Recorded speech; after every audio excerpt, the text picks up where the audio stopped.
Shalom y bienvenidos a Vía Haftaj Israel, una frase hebrea que significa amarás a Israel. Esperamos que se queden con nosotros, ya que nuestro maestro, el Dr. Baruch, nos compartirá una enseñanza expositiva de la Biblia. El Dr. Baruch es profesor titular del Instituto Zera Abraham, con sede en Israel. Aunque todos los cursos en el instituto se imparten en hebreo, el Dr. Baruch se complace en compartir esta enseñanza en inglés con doblaje al español. Para más información, visítenos en amarasaisrael.org o descargue nuestra aplicación móvil Mi Estudio Bíblico. Aquí está Baruch y la lección de hoy. Dios ciertamente es el líder de su pueblo, y la fe requiere que afirmemos su liderazgo en nuestra vida. No solo debemos seguirlo, sino también alabarlo y agradecerle por cómo nos está guiando, por el lugar a donde Él nos lleva y las cosas que encontramos, así sean buenas o difíciles. Dios es capaz de moverse en medio de estas cosas para su gloria. Y necesitamos afirmar en tiempos difíciles que Dios es capaz de producir un cambio. De hecho, una de las cosas que Dios hace con frecuencia es que produce cambios en las situaciones. Y lo hace a través de la oración. No hay forma de sobreestimar la importancia de la oración. Por tanto, toma tu Biblia y busca conmigo en el libro de Éxodo, capítulo 17. Libro de Éxodo, capítulo 17. Israel. Los hijos de Israel habían estado en el desierto por algún tiempo. Dios los está guiando y comencemos en este primer verso del capítulo 17, porque vamos a ver a Dios moviéndose en dos situaciones muy diferentes. Pero hay algo en común entre ellas. ¿Y qué será? El enemigo está operando. Y esto es algo que no debería ser, pero a menudo vemos que los que pertenecen a Satanás están más comprometidos en servirle y en hacer lo que él quiere que hagan con más compromiso que nosotros que pertenecemos al Dios vivo, a un Dios santo, a un Dios glorioso. Versículo 1. Y toda la congregación de los hijos de Israel partieron del desierto de Sin por sus jornadas de acuerdo al Señor. Este pasaje simplemente significa que en este tiempo Israel estaba viajando en el Midbar, en el desierto, y donde quiera que iban, era debido a al pi, que significa de acuerdo a, o literalmente concerniente a la boca, de la palabra de Dios. Así que, de hecho, donde quiera que ellos iban allí porque este era el propósito de Dios. Fue su liderazgo el que los llevó a ese lugar. Así que, dice aquí, de parte del Señor partieron, y a mitad del verso 1 dice, y acamparon en un lugar llamado Refidim. Refidim es una palabra que hoy en día se usa para decir tapicería. Se refiere a algo que es suave, algo que amortigua, que hace que algo duro sea suave. Así que es muy significativo porque la tapicería es algo que tiene que ser colocado. Y vemos que hay un mensaje en este nombre para los hijos de Israel. Estaban allí y leemos, Ve'en maim lishtod ha'am. No había agua para que el pueblo bebiera. Esto ha sucedido antes y dense cuenta. ¿Qué hizo Dios? Dios proveyó el agua. Y la clave es esta. Él proveyó agua milagrosamente.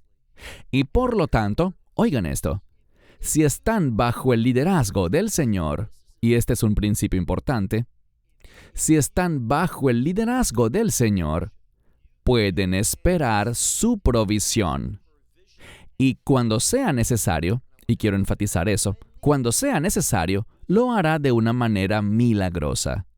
No debemos depender del milagro, es decir, no debemos sentarnos y no trabajar y simplemente decir, bueno, Dios me proveerá esto por milagro y aquello por otro milagro. No, no, no. A veces, cuando es necesario, Él se mueve milagrosamente para proveer a su pueblo. Y lo ha demostrado una y otra vez en el desierto. Pero desafortunadamente, los hijos de Israel carecen de la fe para aprender de esto, para ver la fidelidad de Dios. Miren de nuevo. Dice al final del verso 1, y no había agua para beber para el pueblo. Verso 2. Esta es una oportunidad para orar. Piensen por un momento en su propia vida. Cuando nos encontramos preocupados por algo, cuando tenemos alguna necesidad, cuando tenemos incertidumbre, todas esas situaciones son un llamado a orar. No le digas a alguien, estoy preocupado por esto, no sé qué hacer. Esa es una declaración de falta de fe. Si estás en una situación y no sabes qué hacer, ¿sabes lo que debes hacer? Orar. Ya has aprendido ese principio, así que nunca digas, no sé qué hacer. Puede que no lo sepas, pero es una señal para orar. Y esto es lo que los hijos de Israel deberían haber hecho. Han aprendido, o deberían haber aprendido, qué hacer cuando les falta algo. Este es el Dios que convirtió las aguas amargas en aguas dulces. El Dios que ha hecho llover y sigue haciendo llover maná de los cielos. Y así Dios ha provisto el pan para el pueblo. Y también, cuando pidieron carne, Él les proveyó codornices. Todo esto de una manera milagrosa. Entonces veamos lo que dice el verso 2. Ellos no ven una fuente de agua.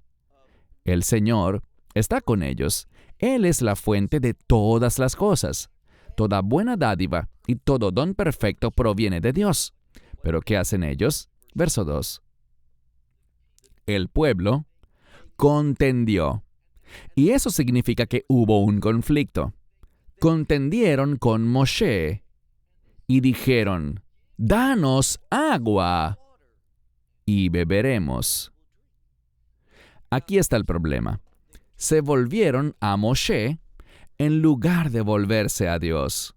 Necesitamos hacer una clara distinción entre los líderes de Dios y Dios mismo.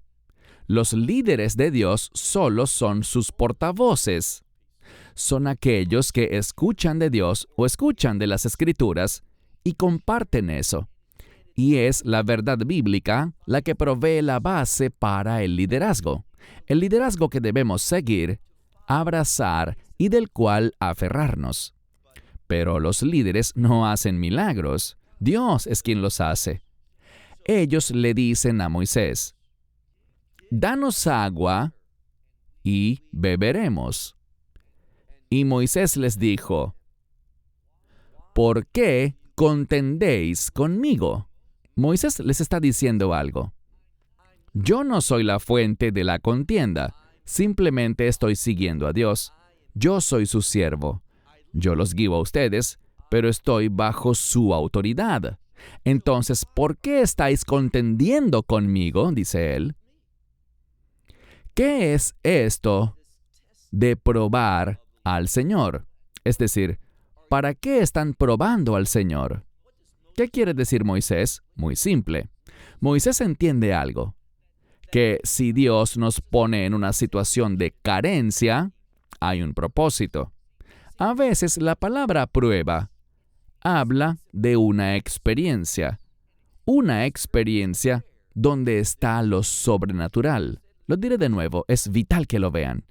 Si estás en un aprieto, en una situación en la que tienes escasez, tienes problemas, dificultades, en primer lugar, ¿qué aprendimos? Eso es un llamado a la oración. En segundo lugar, es una experiencia por la cual debemos esperar una experiencia milagrosa. Así que cuando estamos en necesidad, oramos a Dios. Y cuando estamos en una situación en la que no podemos ver la provisión, no podemos ver la ayuda, ni de dónde vendrá, podemos esperar que Dios se moverá y, si es necesario, lo hará milagrosamente. Pero aquí, Moisés está diciendo, ¿por qué están probando al Señor? Entiendan que esto trae una experiencia milagrosa para ustedes. Verso 3. Y el pueblo, ellos estaban sedientos allí en ese lugar. El pueblo tuvo allí sed de agua. Y el pueblo se quejó contra Moisés. Y dijeron esto contra él, Lama Ze. Verán, uno de los beneficios de leer las Escrituras en el idioma original es que las cosas se repiten de una forma muy singular. Veamos de nuevo lo que dice aquí. Moisés le está hablando al pueblo y les dice que Dios proveerá. ¿Pero qué hicieron? Bueno, leemos aquí. El pueblo comenzó a quejarse contra Moisés. Y el pueblo dijo, Lama Ze, que significa, ¿qué es esto? Esta frase es importante porque el pueblo está diciendo esta frase, Lama Ze, y cuando escucho esta expresión, ¿saben a qué me recuerda? Me recuerda otro pasaje de la Torá. Vayamos un momento al libro de Génesis, capítulo 25. Espero que puedan recordar que el capítulo 25 se trata de Jacob y Esaú. Jacob y Esaú. Y cuando leemos este relato en Génesis 25, vemos al final del verso 32, Génesis 25, verso 32, y Esaú, dijo, He aquí, voy a morir, Veilama Ze Li Bejorá. Dice, ¿qué es esto para mí? ¿O cómo es esto para mí, esta primogenitura? Esa expresión Lama Ze fue lo que dijo Esaú, que era un hombre malvado, un hombre perverso. En el Nuevo Pacto lo dice, y es una repetición de lo que vemos en el Antiguo, que Dios aborrecía a Esaú. ¿Por qué? Porque Esaú era perverso. Era un individuo impío que no estaba interesado en las cosas de Dios y quería mantener a los demás alejados de los planes de Dios. Y cuando volvemos a nuestro pasaje aquí, el pueblo dice, ¿qué es esto de que tú nos has sacado de la tierra de Egipto? Ese es el propósito de Dios. Y así como Esaú no pudo discernir el propósito de la primogenitura, los hijos de Israel no podían discernir el propósito del éxodo de Egipto. Ellos dijeron, ¿qué es esto? ¿Tú nos has sacado de Egipto? Y luego, ¿qué dice? ¿Para matarme? Y si tu Biblia dice, para matarnos, como aparece en la mayoría, es incorrecto.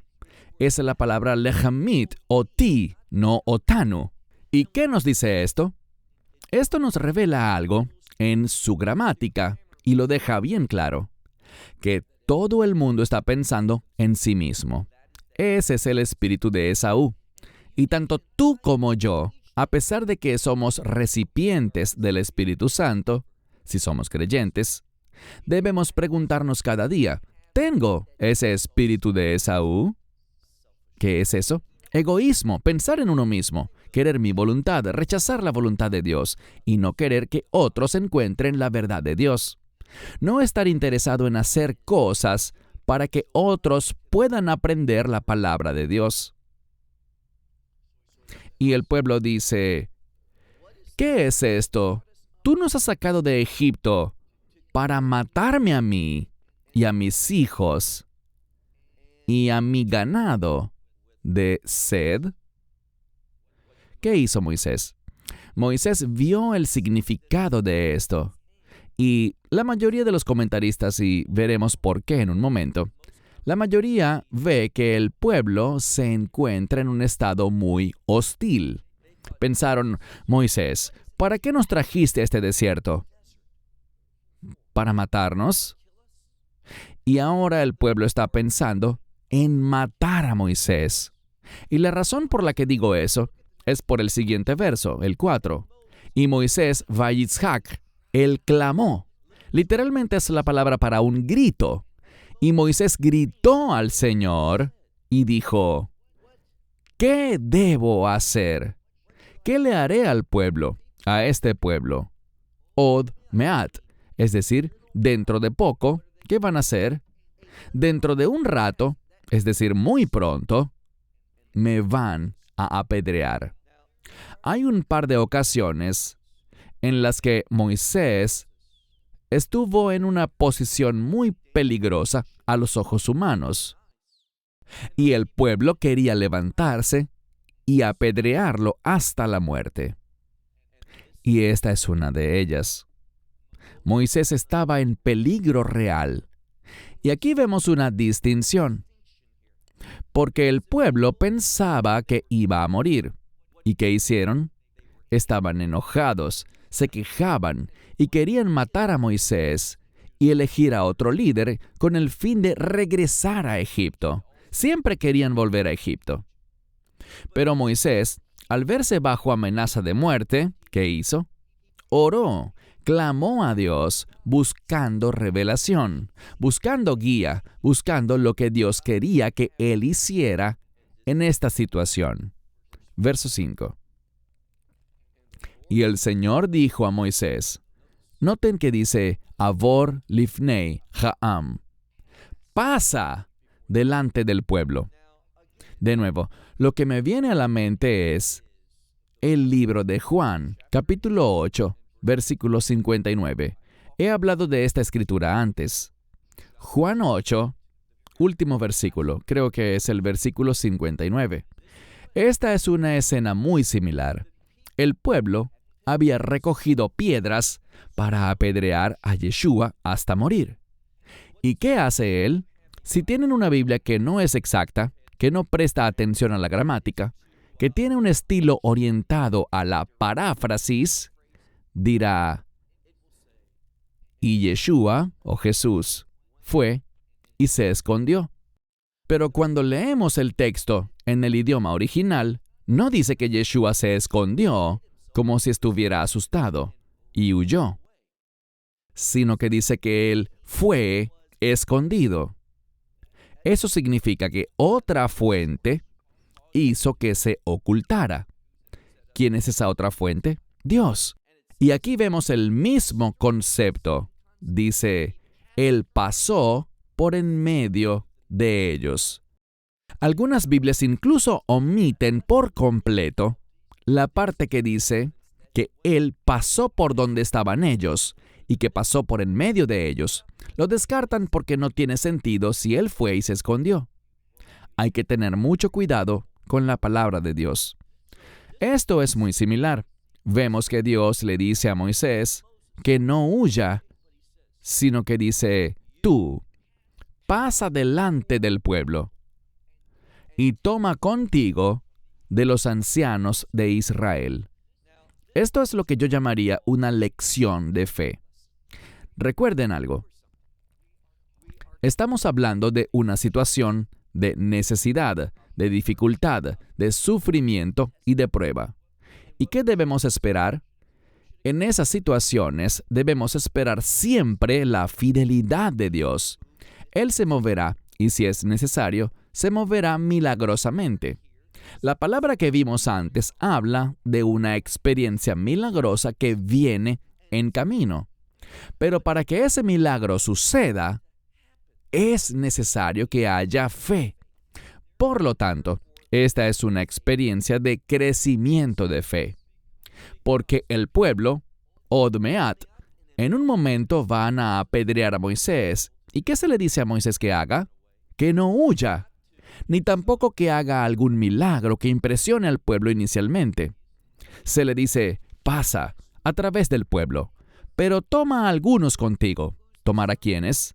De los ancianos. Estos también son líderes. Lo veremos dentro de unas semanas. Estos son los que necesitan fe. Así que Moisés les está diciendo a los ancianos, quédense conmigo y vamos a caminar en medio del pueblo, que probablemente ya tienen las piedras en la mano y están listos para apedrear a Moisés y tal vez a cualquiera que camine con él.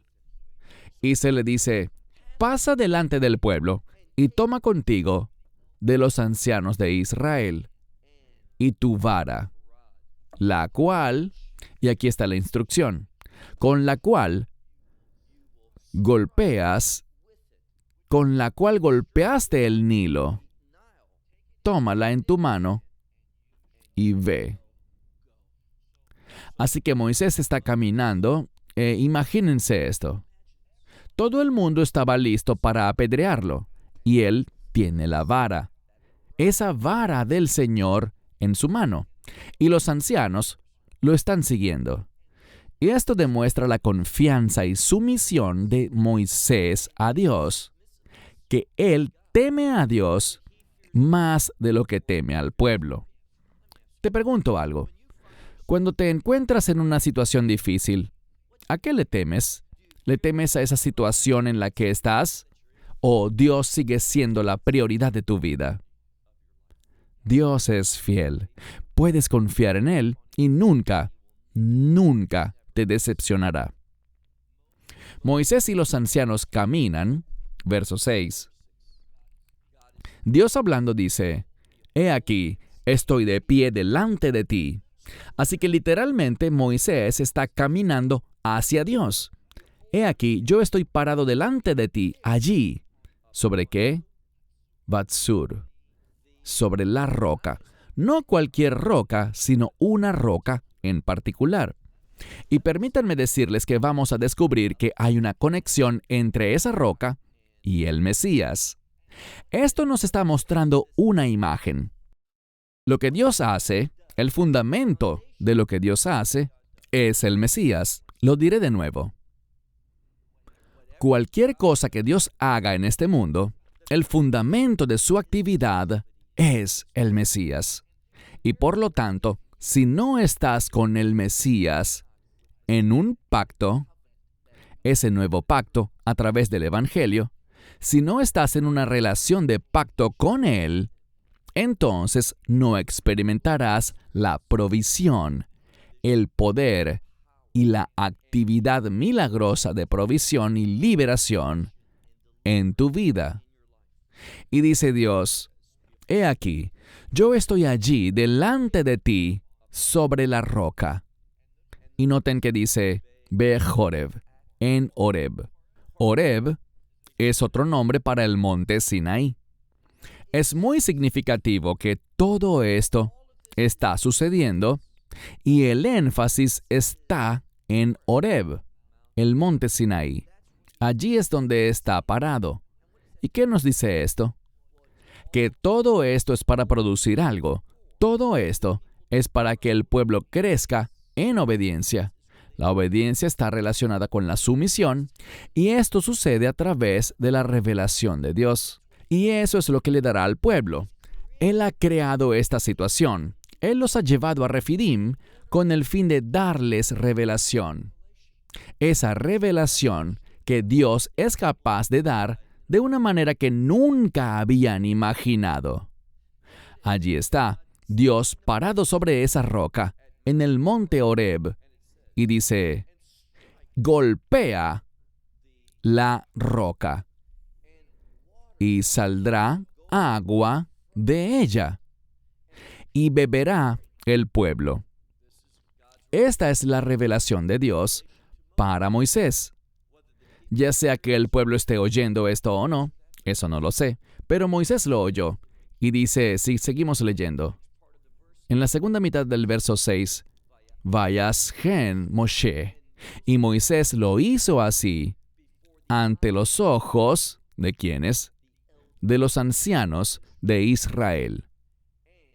Y llamó el nombre de ese lugar Masá u Meribá. Masá es una prueba, pero es una prueba con un propósito. Esto se puede relacionar con que el pueblo pone a prueba a Dios con su rebeldía. La palabra merivá significa rebelarse, ser contencioso, contender contra Dios. Pero Dios lo usó para una experiencia milagrosa. Y por eso es un doble juego de palabras. Es una prueba y una experiencia milagrosa a la vez. Todo esto sucedió en un lugar que él llamó Masá u Merivá, a causa de la contienda de los hijos de Israel y de que ellos pusieron a prueba al Señor. Y ellos dijeron, y aquí está la clave, ellos decían, Hayesh Hashem Bekirbenu Imein. ¿Qué es eso? Ellos decían, ¿está el Señor en medio de nosotros, con nosotros, o no? No hay otra manera de entender esto. De hecho, escribí en mi Biblia la expresión Lehatil Zefek, ¿qué significa? Lehatil Zefek significa poner en duda algo o tener una duda. La expresión significa mirar algo y en lugar de mirar algo con fe, lo pones en duda. Y esto es algo que desagrada muchísimo a Dios. Es un ataque en su contra. Debemos darnos cuenta de algo. Dios siempre es fiel. ¿Saben que la gente hace distintas cosas por la mañana? La gente tiene diferentes rituales matutinos. Algunos hacen ejercicio, otros hacen rutinas. Pero una buena rutina que podrías incorporar a tu vida es levantarte por la mañana y decirte a ti mismo, a veces mirándote al espejo, decir, Dios es siempre fiel. Y si estoy en sumisión a Él, siguiendo su liderazgo, voy a experimentarlo de una manera nueva y fresca. No necesito temer al enemigo, porque Dios es mi prioridad. Y cuando vives y comienzas tu día de esa manera, las cosas van a ser diferentes. Cuando tengas problemas, y puede que los tengas, también tendrás más victorias. Porque nos gustan las victorias, pero no entendemos que una victoria solo se puede experimentar si hay un oponente que vencer. Y Dios nos lleva a la victoria. Él nos guía a derrotar al enemigo, día tras día. De eso se trata vivir en la fe. Pero el pueblo, ellos estaban allí y dijeron, no sabemos si Dios está en medio de nosotros o no. Por lo tanto, Dios les mostrará que sí lo está. Pasemos al verso 8, segunda parte de este estudio. Cuando ponemos estas cosas en duda, es una invitación al enemigo. Cuando me preocupo y me inquieto y no sé lo que va a pasar y estoy asustado y preocupado, cuando te comportas así, lo que estás diciendo es, enemigo, viejo diablo, serpiente antigua, Satanás, entra en mi vida y cáusame problemas mayores. Hazme sufrir. Cuando dudas, estás invitando al enemigo a la guerra contra ti. Y por eso dice, y Amalek o los amalecitas, ellos son el enemigo, un enemigo fuerte de Israel. Y vino Amalek e hizo guerra contra Israel. ¿Dónde? En Refidim, en el mismo lugar donde dudaron. Y no dejen de ver la conexión. Dios los llevó a un lugar donde Él quería proveer un amortiguamiento. Quería darles algo que conforta. Pero como dudaron, diciendo, Dios, ¿por qué me trajiste aquí? Él los llevó allí para que aprendieran de su revelación. Pero no lo hicieron. Y por lo tanto, el enemigo vino a Refidim, verso 9. Y Moisés dijo a Yahoshua, es decir, a Josué, escoge para ti hombres y sal a pelear contra Amalek mañana. ¿Y por qué mañana? Amalek viene en camino. ¿Por qué mañana? Hacemos las cosas en el tiempo de Dios. No tenemos que apresurarnos, no tenemos que preocuparnos, no tenemos que entrar en pánico. Podemos hacerlo mañana. Y esto también habla de preparación. No estoy listo ahora. Necesito prepararme ahora para lo que Dios me está llamando a hacer. ¿Y qué aprendimos en la primera parte de este pasaje? Aprendimos esto, que estaban en una situación que exigía oración en vez de quejas. Y aquí hay otro buen principio para nosotros. Cada vez que quieras quejarte, aléjate. Encuentra ese lugar tranquilo y simplemente ora por un momento. Y te prometo que encontrarás que tu oración logra mucho más que la queja. Yo me pregunto, ¿cuántos de ustedes tienen la suficiente valentía, la suficiente audacia y la suficiente fe para practicar esto? Quejarse es solo un pasatiempo natural para las personas. Así es como funciona la carne. Nosotros, en nuestra naturaleza pecaminosa, solo expresamos quejas. No me gusta, no quiero, no necesito, quiero otra cosa. Quejas. Pero cuando comiences a hablar así y a pensar así, hazte a un lado. Tómate un momento y prepárate para esa situación por medio de la oración. Noten lo que dice. No se pierdan las verdades sencillas de la palabra de Dios. Él dice, sal y pelea mañana. Y yo, Nitzav, yo estoy de pie. Aquí vemos a Moisés, y en un sentido ya ha empezado a hacer esto. Yo estaré en la cabeza de la colina con esta vara de Dios en mi mano. Eso es algo que Dios le ha dicho a Moisés una y otra vez. A través de ella, yo obro en tu vida. Aférrate a ella. Esas son sus instrucciones. Es su provisión. Porque cuando nos aferramos a la provisión de Dios, Dios se moverá en nuestra vida. Así que dice, voy a ir y pararme. En realidad está en pasado. Nosotros diríamos, iré a pararme en la cima de la colina con la vara de el Dios. No se trata de un Dios pagano, sino de el Dios en mi mano. Leamos ahora el verso 10. ¿Por qué Josué es el heredero aparente? ¿Por qué él será el sucesor de Moisés? Ahora no lo sabemos, pero así será. Es por lo que dice aquí. Veyase Yehoshua kaasher amar lo Moshe.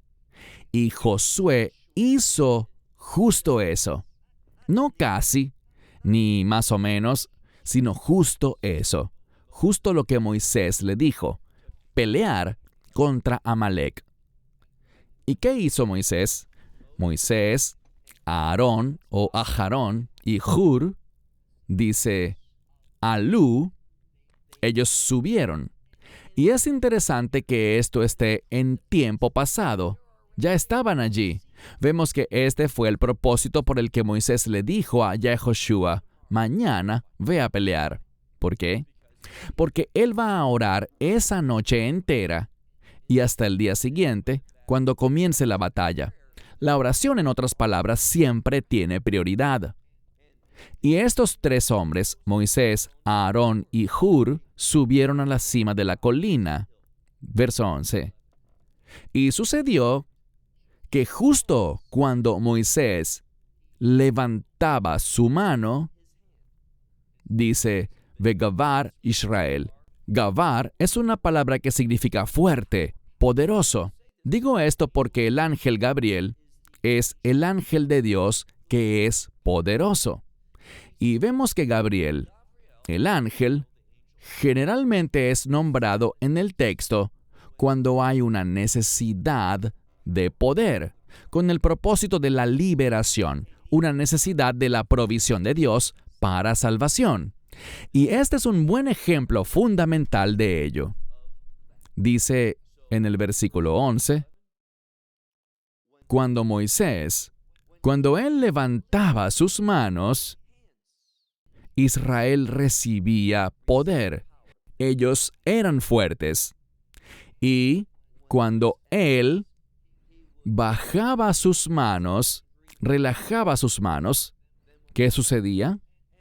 Esto nos muestra una de las posturas de oración, y la vemos en el Antiguo Testamento y también en el Nuevo. Así que es una forma muy bíblica y muy judía de orar, con las manos levantadas así.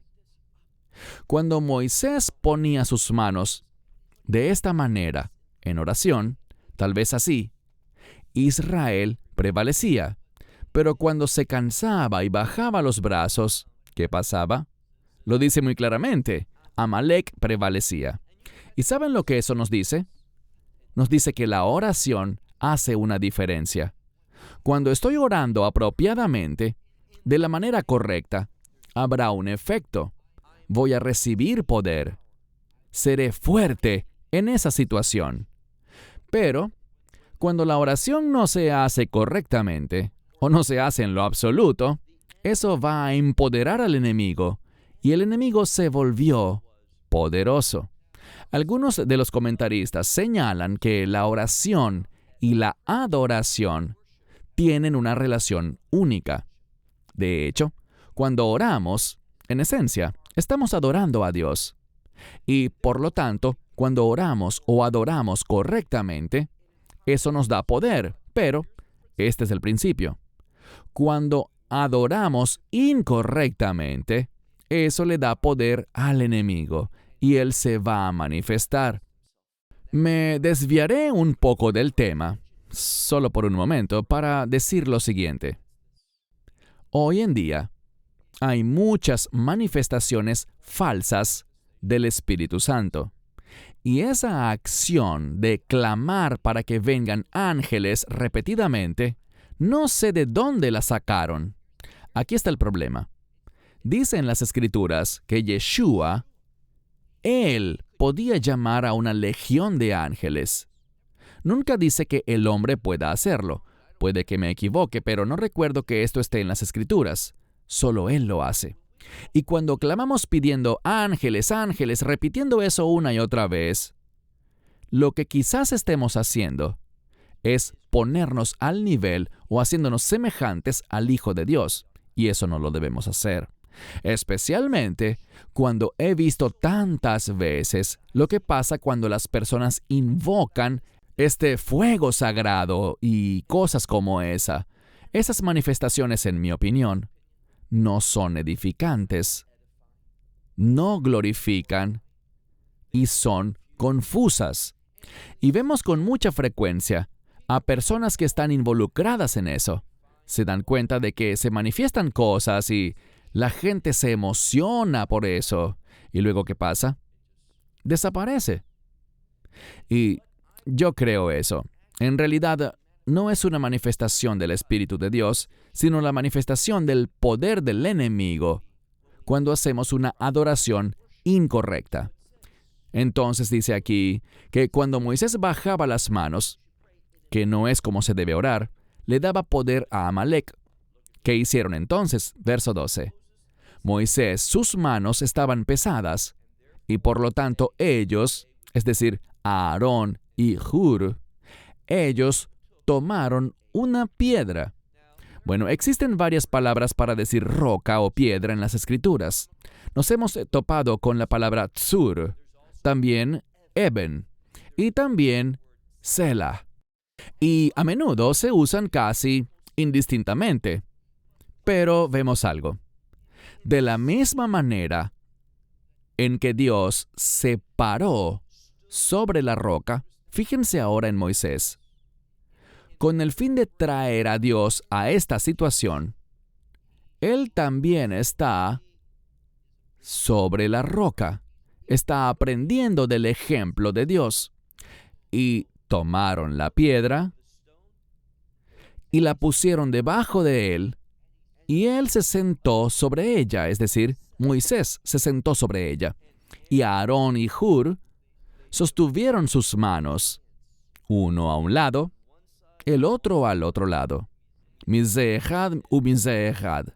Y aconteció que sus manos, emuná. Debemos prestar atención al idioma, porque si no lo hacemos, sacaremos conclusiones que se pierden la revelación de Dios, la intención original de las Escrituras. Si en tu Biblia simplemente dice que sus manos estaban firmes ahora, pues el texto no lo dice. Dice, permítanme citarlo con precisión. Leemos, Vayehi Yadav, y aconteció que sus manos, emuná. Ahora, si saben algo de hebreo, probablemente conozcan la palabra emuná. Emuná es fe. Así que sus manos, fe. Bien, eso no suena bien en español. Tal vez ni siquiera tenga sentido. Pero vemos aquí que sus manos se fortalecieron. Lo que vemos claramente es que hay una relación, porque la palabra fe también se deriva de la palabra verdad. Y hay una relación entre la fe y la verdad. Y también la provisión. En este caso, el poder de Dios cuando es liberado. Así que todo esto es el resultado de la fe. Esto es lo que los hijos de Israel necesitaban en Refidim. Esa era su necesidad, que se relacionó con su necesidad de agua. Necesitaban fe, fe en que Dios proveería, y Dios lo hizo. Lo hizo de una manera que ellos no imaginaban, y sin embargo, lo hizo. Él es muy fiel. De nuevo, no se preocupen, no se angustien, no se retuerzan las manos diciendo, ¿qué pasará? ¿Qué haré? Ahora lo sabes. Lo que debes hacer es orar y debes buscar revelación para que puedas responder con fe para que el enemigo, en lugar de ser fortalecido, sea debilitado. ¿Y por qué digo esto? Porque la palabra de Dios es muy clara. Miren de nuevo. Al final del verso 12. Y aconteció que sus manos, fe, hasta la puesta del sol, hasta el final de ese día. ¿Y cuál es el resumen de esto? Veamos el verso 13. Y Yahoshua, y todo está ligado a lo que está sucediendo espiritualmente en la cima de esa colina. Esa oración, esa adoración correcta, en el fundamento correcto, en esa roca. Y dice que estos tres están orando juntos. Y esa oración hizo que Josué debilitara a Amalek. La adoración incorrecta lo fortalece, pero la adoración correcta lo debilita. A él y a su pueblo con la espada. Entonces, ¿qué encontramos? Encontramos que como resultado de la adoración y la oración correctas, Amalek fue debilitado y finalmente su pueblo fue muerto con la espada. Literalmente, lefi jareb, con el filo de la espada. Verso 14. El versículo 14 nos revela algo muy importante. Vamos a hablar de Amalek. Amalek es el enemigo. Es engañoso. Es un mentiroso. Y él se manifiesta en cada generación. Y por eso se nos ordena más adelante en la Torá, en el libro de Éxodo, al final del capítulo 25, allí dice, nunca olvides a Amalek. ¿Para hacer qué? Para erradicarlo. Y la razón por la que dice no lo olvides es porque tenemos la amonestación. La amonestación es un mandamiento que viene con una advertencia. Así que tenemos una amonestación aquí en el verso 14. En el momento en que se está grabando este video, falta poco para una celebración especial. Recuerden que estas fiestas se llaman Moadai, que significa mis fiestas o mis tiempos señalados. ¿Y quién habla? El Dios Todopoderoso. Y estas fiestas son imágenes de la fidelidad de Dios, de lo que ha hecho en el pasado y también apuntan a un cumplimiento futuro. Y cuanto más entendemos estas fiestas, más entenderemos acerca del reino de Dios. ¿Y qué fiesta se acerca? Purim. En otros idiomas la llaman Purim. Y aprendemos acerca del Purim en el libro de Esther. Y antes de celebrar el Purim, tenemos Shabbat, Zahor, cuando recordamos a Amalek y esta amonestación. Miren el verso 14. Y el Señor dijo a Moisés, escribe esto para memoria en el libro y ponlo en los oídos de Josué, porque ciertamente borraré la memoria de Amalek de debajo de los cielos. Eso es lo que Dios hará, y lo hará como un requisito del reino. ¿A qué me refiero con un requisito del reino? Que sucederá antes de que el reino de Dios venga. Ese Amalek tiene que ser aniquilado, erradicado. Ahora bien, ¿quién es Amalek hoy? Bien, Amalek, aunque vemos que él es una nación en sí mismo, también vemos que hay conexiones entre Amalek y otros pueblos. Y en los últimos días, vemos que está conectado con Esaú o Edom. Y lo que yo vería como esta batalla que tendrá lugar entre las naciones del mundo, que se ponen del lado de los palestinos, e Israel, que estará solo excepto por uno, que es Yeshua, el Mesías, que vendrá para liberarlos. Fíjense en lo que dice, que Dios va a erradicar, borrar la memoria de Amalek de debajo de los cielos. Y debido a eso, fíjense en lo que hizo Moisés. Esto lo llevó a una nueva experiencia de adoración. Dice, y Moisés edificó un altar y llamó su nombre, es decir, el nombre de ese altar, lo llamó Hashem Nisi. Hashem Jehová, Jehová Nisi, mi estandarte. Y este estandarte es algo que tradicionalmente usaban los ejércitos cuando regresaban victoriosos. Ellos ponían estandartes sobre el enemigo que habían derrotado como una forma de avergonzarlos. Y esto es lo que tenemos aquí. Amalek va a ser un enemigo eternamente derrotado por Dios. Así que es un maravilloso nombre del Señor, el Señor, mi estandarte, Hashem Nisi. Versículo 16 y concluimos. Y él dijo, por cuanto la mano, y esta es la mano del Señor, la mano está sobre el trono de Yah. Está en el trono del Dios viviente. Y habrá una guerra del Señor, lo que significa que el Señor estará en esta batalla contra Amalek. ¿Cuándo? Midor Ledor, de generación en generación. Así que Amalek, él está en cada generación, y aprendimos los principios de cómo derrotarlo. Y el fundamento, lo que se necesita, es la fe. Sin fe, es imposible agradar a Dios. Sin fe, es imposible recibir la provisión de Dios. Sin fe, es imposible adorar a Dios correctamente. Sin fe, es imposible experimentar la victoria.